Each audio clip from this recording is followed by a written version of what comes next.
Hey, what's up, everybody? This is Snow. Welcome to Snow Globe.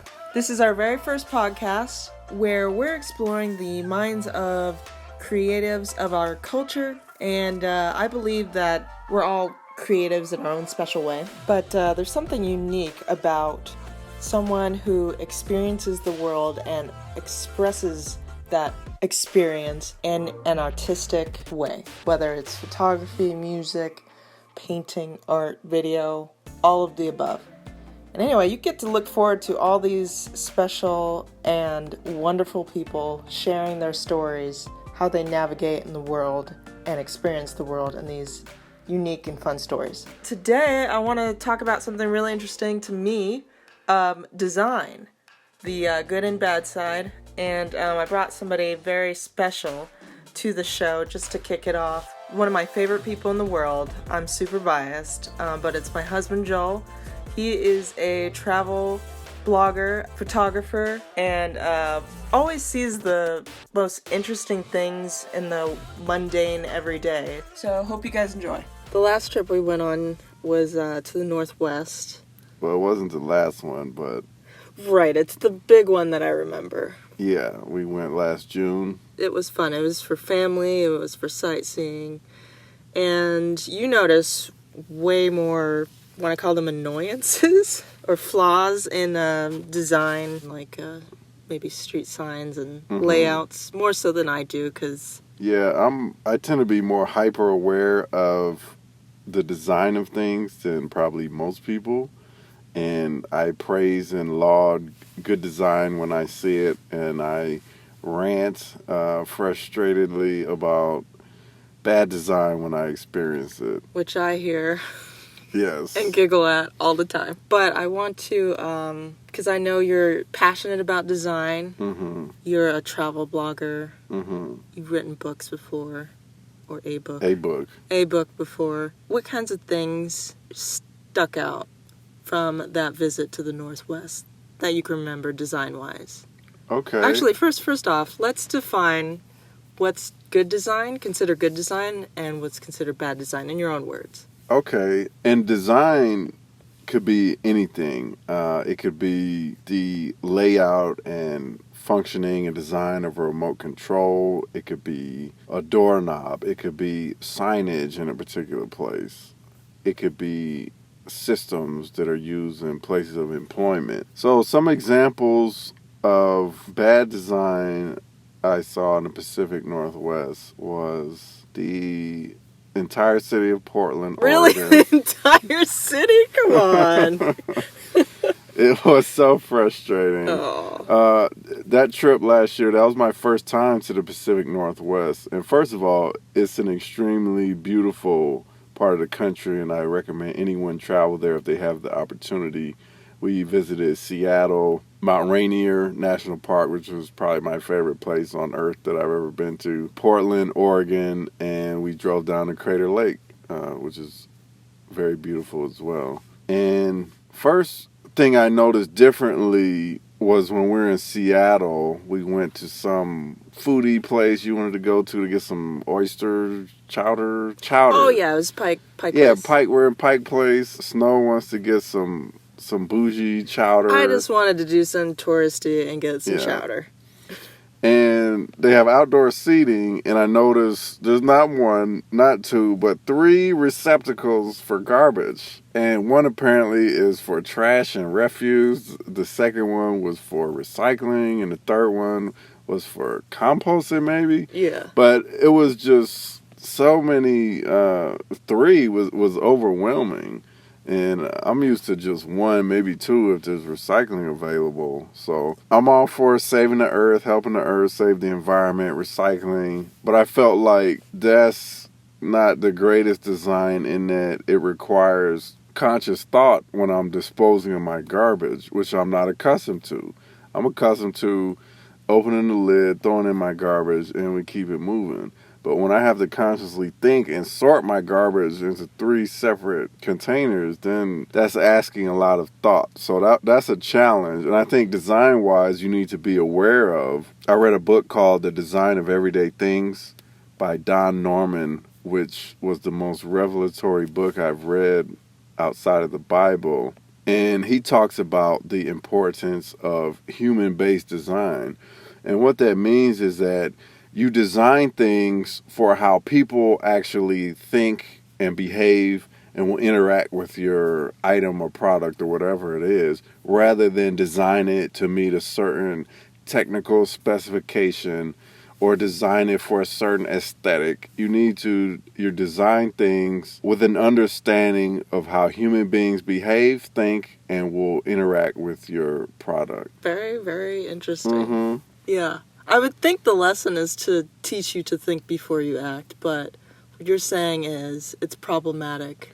Well, I think in the case of the sorting of the garbage and your waste, human-based design, you need to realize that most people wouldn't be accustomed to putting in conscious thought and the effort and thinking it requires to sort their garbage. So that could be a challenge if you want people to use it. I don't know if just having two options will be better so people don't have to think as much and they could interact with it more reactively. I think the simple solution is one trash can that sorts the trash for you. There you go. I mean, that would solve the problem. But that would solve the problem. It does, yeah. Well, anyway, so that was your experience in Seattle. What about Portland? Portland, since it's the worst was place. design hell. It was like nowhere I've ever been before. Oh, Portland's like my favorite city, by the way. That's why I'm shocked. I grew up in St. Louis, Missouri, in the Midwest, and have lived in the Southeast as well as Oklahoma, and traveled through, I think I've been to maybe 42 or 43 states at this point. But never, all those states, whether by myself or traveling with my dad or my mom, wherever we went, you can pump your own gas. So we get to Oregon, and we have a rental car. We're going to fill up the gas tank, and I get out. I go to the pump, and then the guy walks up to me and is like, "Oh no, you can't do that here." I'm like, "What? What do you mean I can't do that?" By the way, there are only 2 states that do it that way. That don't allow self pumps. In Oregon and New Jersey, right. you're not allowed to pump your own gas. And those were from laws back in the 50s. I think. Antiquated laws that have no use for still existing. Yeah, so you're not in Oregon. You're not allowed to pump your own gas. You have to have a trained professional. What was the thinking again? I can't recall. From my understanding, back in the day, gas pumps were more complicated or less safe. So it was safer for someone who had training or knowledge of how this particular system worked to pump it. But technology and safety has advanced to the point where the trained professional literally does the exact same thing you would do. They take your credit card, they stick it in the slot, they pick the octane, they take out the pump, stick it in the thing, squeeze it, and then step back and then wait till it's done. So not any safer than how I would do it. So it's just... By the way, we're not harping on anybody's job. No. It's a good job. It's just in the United States of America, the land of the free, the home of the brave, I want the freedom of choice to pump my own gas if I want to. Gotcha. And the design aspect of that? The design aspect isn't in the pump, but is in the law itself. Oh, okay. That I feel like I'm having my freedoms infringed upon by this unnecessary law, needless tradition that, in my mind, serves no purpose. But I'm sure there's many deeply factors that have gone into it and its continuance. So I'm not here to badger Oregon's laws, but well, kind of I am. But and gently and respectfully, it's just observationally hilarious.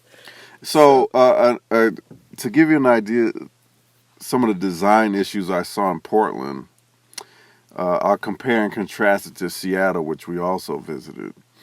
Seattle, like culturally, is, you could call it weird. It's different than anywhere I've ever been. We were walking down along the Puget Sound waterfront, and there's a guy in an alien mask sitting on the sidewalk beating a drum. And it's just like, oh, that's a normal thing here. And But the city itself was very clean. It felt inviting, welcoming of tourists. Like, hey, this way to the attractions. Spend your money. We're glad to have you here.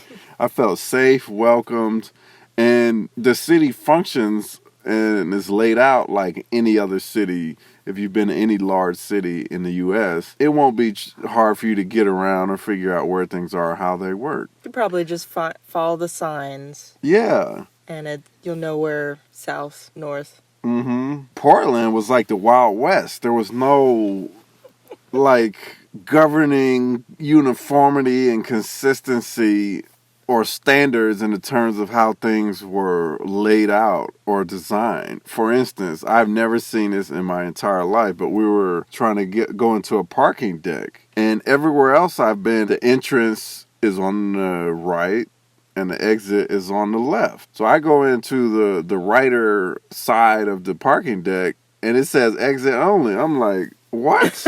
What's going on here? And then, so it turned out the entrance was on the left. And there was seemingly no reason for this. It's just like they just decided to switch it up, which is... I will say, consistency, I don't think, and I never really noticed design-wise as far as the city functions, but consistency doesn't seem to be a priority necessarily. And there's some reasons for that, but please continue. Oh, and then there's a lot of bike lanes, and a lot is probably understating it. I'm all for, bikes, commuting, helping people live healthier lives, better for the environment. But they take up the whole road almost in some places. And then the weirdest thing I saw in terms of the layout of the street was we were going to a pawn shop to sell a bass because we didn't want to try to get it back on the airplane. And there was the pawn shop, then you had the sidewalk, then you had a bike lane, then you had a lane for parking that was like out in the middle of the street, and then beyond that you had the street itself. So just having this like island strip for parking in the middle of the street was bizarre to me. Oh, I remember that. Yeah. That with like a narrow channel for bikes between the parking lane and the sidewalk. It was weird. Having lived there for 2 years of my adult life, I hadn't noticed as much. Mainly because I took public transportation, but just driving there now was kind of like, oh, that's funny. What's the reason for that? Yeah. And some of the streets were extremely narrow. Like, I felt like I was in a third world country. Like, there wasn't even enough room for a car to pass in either direction. So yeah. It just felt like there was no standards, just whatever you want to do, however you want to build it, however you want to design it, whatever, anything goes. Like the old Cole Porter song. That was hilarious. When we went to I think we stopped at a Safeway. Oh, yeah, I was having some gastrointestinal issues, which required an urgent trip to a restroom. So we stopped by Safeway, which is one of the grocery chains in Portland. So we park and I get inside and I'm looking for a bathroom. So my first instinct, I look to the right, look to the left. Usually there's a sign overhead that says restroom in the front. Didn't see it on either side. So I said, okay, maybe it's in the back. So I walked briskly to the back looking, okay, any sign of a restroom? No. So my next thought is I got to find an employee to find out where this is. So I walk back to the front, find an employee, and I say, excuse me, where's the restroom? He points to a nondescript door towards the front of the store, and the only sign that indicated it was a restroom was a small plaque that was obstructed by a red box machine in front of it. Oh, no. And to me, that's just... You explained to me that that's because there's a large homeless population. They're trying to deter them from using the restroom. Unfortunately, yeah. And I get it's a complex issue and there's no easy solution. But to me, that's like horrible design because you're punishing your customers by hiding the restroom, essentially. And that was your Portland experience. Yeah. Man. Oh, no, there was another one. One of the hotels we were staying at was the Aladdin Inn or something. Right, out in Beaverton. Yeah. I don't think it was in Beaverton. It was near Beaverton. Oh, okay. Well, anyways, so we're taking the GPS, we're checking in late at night, and it's telling us where it is, but there's no sign indicating whether this is the right place or not. The only sign was like almost a block away across a parking lot on the other side, like a restaurant. You had to turn into the parking lot before you saw the sign. Exactly, but the sign for the hotel was almost a block away from the hotel itself. And the only sign on the actual building that we had arrived at the correct destination was a small printed out piece of paper taped to the office window. Oh my god. So and signage, that can be a make or break of the situation. Yeah. You might even abandon something if you can't find the sign. I mean, for example, parking on the streets, when you've got the sign that says, park here from noon to midnight or something, and you're not sure if that's every day, only Sundays, or if there are too many signs that are conflicting, easy, abandon that street, whatever. Yeah, exactly. Just to avoid the consequences. So I can see that being extremely frustrating. That'd be an example of bad design. Exactly. Yeah, good design makes your experience with something pleasant. Good design makes it intuitive, easy to use, figure out. Bad design is frustrating. It leads to confusion. And like you said, it can lead to abandonment where you're just like, bump this. I can't figure it out. I'm not using this thing. I'm not going to this place. That's hilarious. Yeah, the streets in Portland and the signage in Portland can have tricky and underlying reasonings, but what about when we went to Crater Lake? Now, in contrast to Portland, our experiences in Crater Lake were amazing design.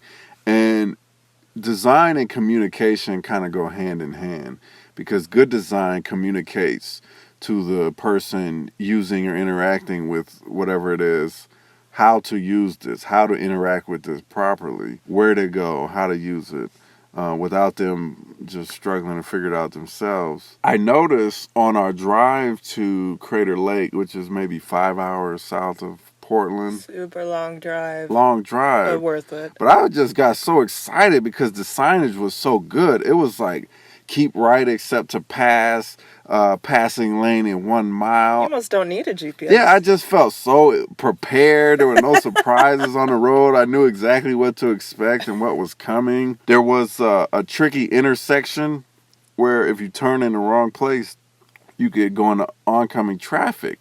But on either side of that turn, there were do not enter signs, and above the road was the biggest do not enter sign I've ever seen. It might have been 8 feet in diameter, but everything was just clear, so you knew where to go. But that's a well-trafficked area. I mean, it is a tourist site, so they probably have gone through the kinks. True, but I think the noteworthy thing is thought went into that.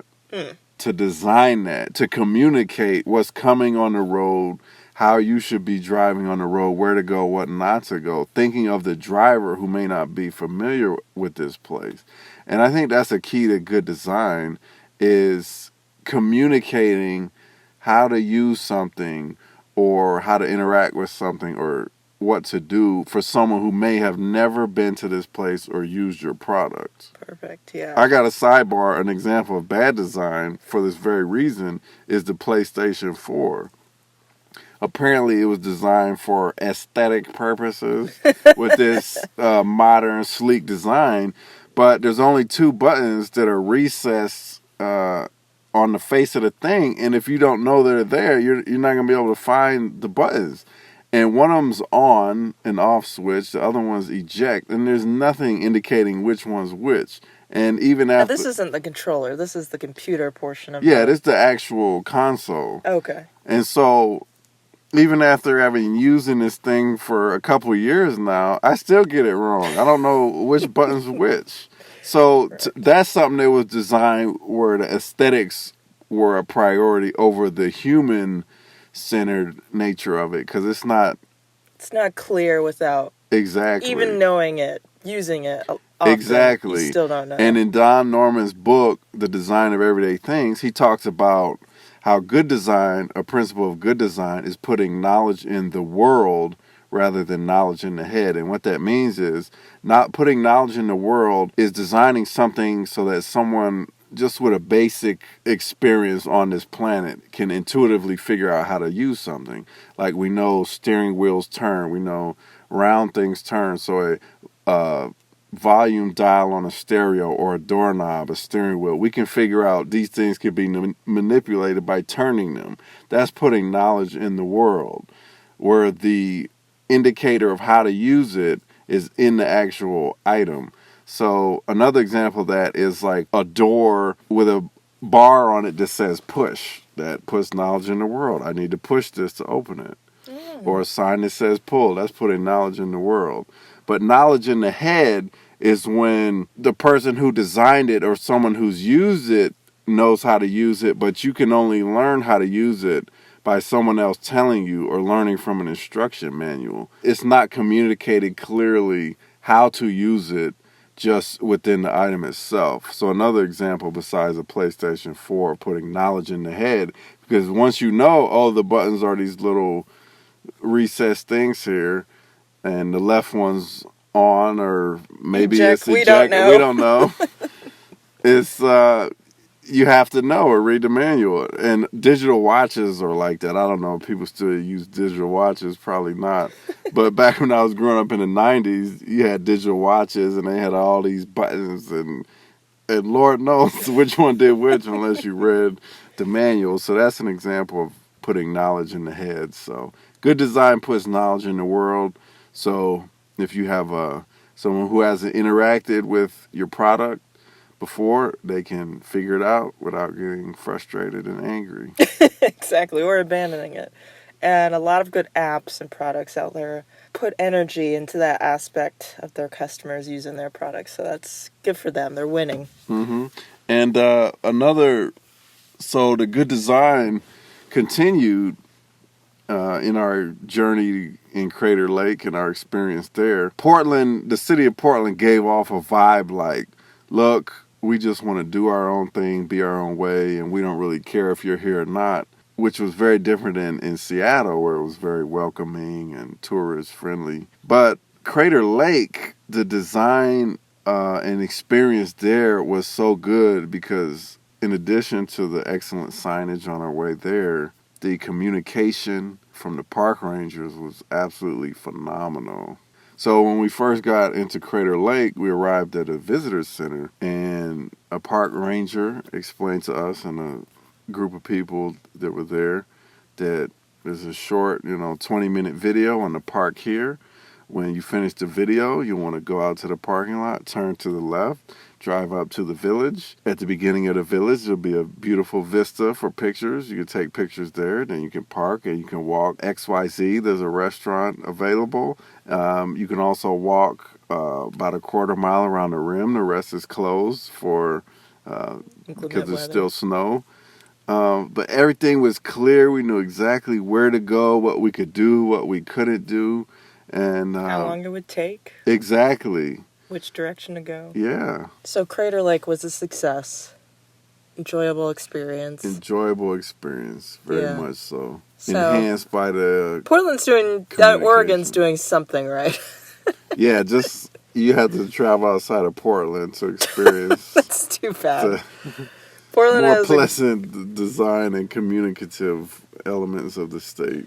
I'll agree. I'll put Portland on the map. It could use some improvements. It's doing its own unique culture and very good food correctly, but needs some help and people who aren't familiar with the place. Speaking of good and bad design, now that we've defined it, I wanted to get your opinion on these items that we use pretty much regularly. Okay. And kind of your thoughts on what makes them either good or bad. Okay. For one, because I know you like travel. Mm-hmm. Tried to pick travel type items. 4-wheel suitcases. Are those good or bad?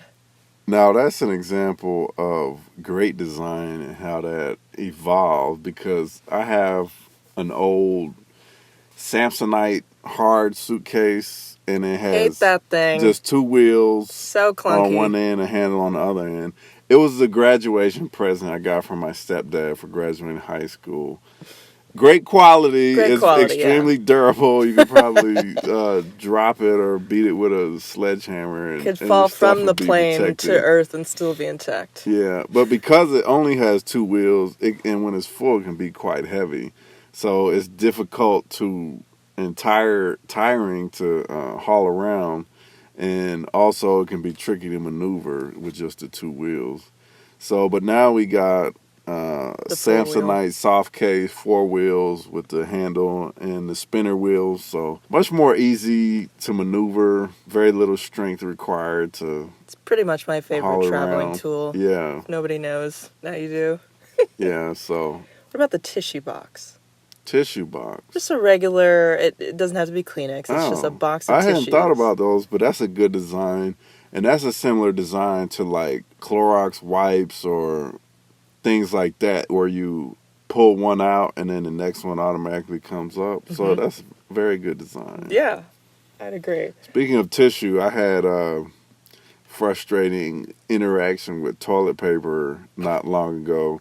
You know how when you're just starting a roll, it's like taped on there or stuck on there. Peel it. Mm. And this was in a public restroom.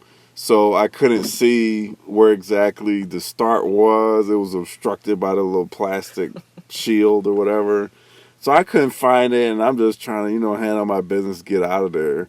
So I'm just end up just tearing at it to find it, and then the 1 ply is separated from the 2 ply, and I'm pulling it the wrong way, so it just turned into a mess. So I just kind of left it since it wasn't my restroom for that's maintenance people to deal with. Bad design. Yeah. Fix your toilet paper. You won't clean up messes. Or make it easier to start the roll. Yeah, wow. That's hilarious. What about multi-plugs? This has always been kind of a pet peeve of mine. Multi-plugs? Like a strip. Now, what don't you like about those? Well, because not every plug will fit. Oh. Do you understand what I mean? Yeah, that's a good point. It's kind of like when you put one, it covers up the other or halfway or whatever. Yeah, that can be frustrating because you won't get to use all the plugs that are available. You basically don't. Now, I've noticed some of them, I think the plug twists or the socket twists. So because they understand that. Yeah, but still, not everything fits in them because you got something with a block charger take up a lot of space. So to me, that in my book, those have always been badly designed. So maybe the design, I don't know, if we could make smaller chargers so we don't have these giant blocks we got to plug in stuff. I think it's kind of tricky because every little charging thing or whatever you're putting in, power source, putting into those multi-plugs are different shapes. Yeah. I don't know if it's correct to just make everything universal or the same, or have some kind of multi-adjusting situation on that strip to help cater to whatever it might come across. But anyway, what about the toothpaste tube? Toothpaste tube, I think that's a very good design because you can just squeeze it to get the toothpaste out. I feel like you don't get all the toothpaste out, without some kind of painful pushing. I'm sure there's a life hack for it. What would be a better design container to get the toothpaste out? An automatic dispenser. Automatic dispenser? I wonder if something like that exists. Oh, okay. Yeah, Could something green. You can make it. Well, I think the trouble there would be, then I think it would have to be a refillable thing. Otherwise, it wouldn't be cost effective because the automatically dispensing thing would cost more than, the toothpaste. Comfort and convenience almost always cost a little bit more. But then would people want to bother refilling the toothpaste, or would they rather just buy a tube and then dispose of it? So very true. I don't know. I'm fine with toothpaste how it is. No complaints there. Apparently, I have some qualms. What about mechanical pencils? First of all, get on my soapbox here. Let's hear it. This is my personal opinion. Oh boy, here we go. I don't like using pencils at all, just because I don't like the texture or feel of writing with them. It's like gritty and it's kind of like nails on a chalkboard to me. So I like pens. It's smoother, more fluid. Oh, interesting. And pencils make that little sound when writing is. I just don't care for pencils regardless. Oh, but mechanical pencils specifically, I think I'd rather just have an old school pencil and sharpener because mechanical pencils seem like this great thing in theory, but it's like they never work. They work like once and You end up breaking them more than using them. yeah, that little leg gets shoved in and won't come out or stay at the right, distance. So, and Well, I'm the opposite. I like mechanical pencils because even if you break the tip here and there, you don't have to sit there and bother resharpening it. I never liked true. resharpening. Yeah. Back in the day, which I remember, the little twisty thing to sharpen it. As an adult, the only thing I use pencils for is for like if I'm doing work around the house and I need to mark a wall or something without getting permanent ink on it. That's all pencils are good for these days. If you want to hang a picture. Yep. I'm sure other people find better uses. However, this is how we operate with them. All right, 4 more.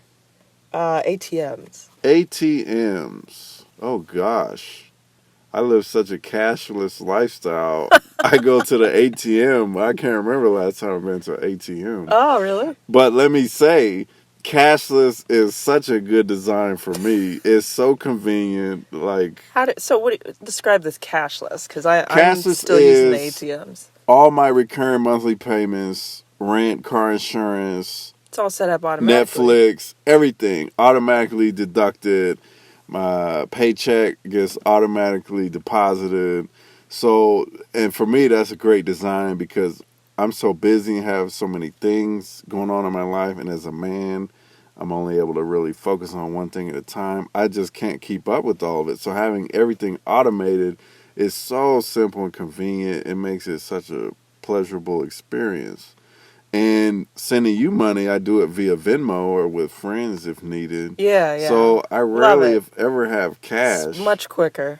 And this past Thanksgiving, we were driving to Tulsa to spend Thanksgiving with my family, and we stopped by Birmingham, Alabama on the way.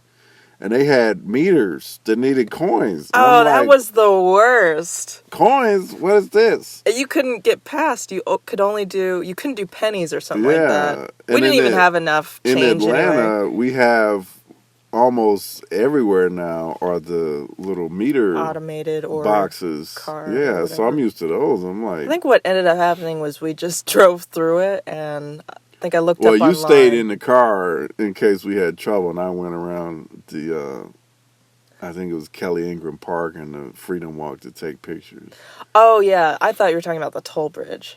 Oh, God. That's a whole nother one. It was a toll bridge, and you had to put coins, I think quarters only, to go through the toll bridge, but we didn't have any cash, and the nearest gas station was God knows how far away. Yeah, so that was an example of horrendous design, in my opinion. Okay. Horrendous. So we're leaving Tulsa, and one of the first roads we need to get on is a turnpike. Now, if you live in Oklahoma and you frequent the turnpike, you may know, oh, this is a toll road. I need X amount of coins and cash to travel on this road. And mind you, there's multiple tolls on that road. It's not just one. Yeah, but if you don't live somewhere with a turnpike, you don't know what it is. That's an example of putting knowledge in the head rather than in the world. Because if it's a toll road, why don't you just put toll road on the sign? What's a turnpike? I know what a turn is, and a pike, that's like the sharpened stick or the fish. What tells me that I need money to travel on this road? Right. It's not indicated in the name or on the sign. Right. So we get on this turnpike, whatever that may be, and come to find that we need $2 for the toll. And having lived a cashless lifestyle for the last 2 to 3 years, I don't have it. Coins are like leftovers. And it's leftovers from a meal that most people under 40 no longer eat. So to expect me to have this X amount of coins, how do you even get coins? Who under 40 has gone in the last 20 years to a bank to get a roll of quarters? It's like, you only get it as change for cash. And if you don't use cash, how are you going to get coins? Right. So it's just... It was a little bit ancient technology, Yeah. I would think. It didn't make sense for today's Exactly. world. And so we get on the toll road. We don't have the coins at the toll booth. The lady says, all right, let me take down your license plate number. There's another toll booth X miles ahead. If you could get cash between now and then you just pay that toll plus this one and you'll be good. So I was like, okay. Whew. So we go through. We have to find an exit to find an ATM. We find one in a deep within the podunk town of Porter, Oklahoma that looks like the land of desolation. So we go to a little general store or whatever it was, get $20 out of the ATM, and now we can't find our way back to the highway. Long story short, It was a go very around on trying these time. gravel roads, tearing up my car. That's my description 40 minutes for later, we made our way back to the highway, all for $2 in coins. Right.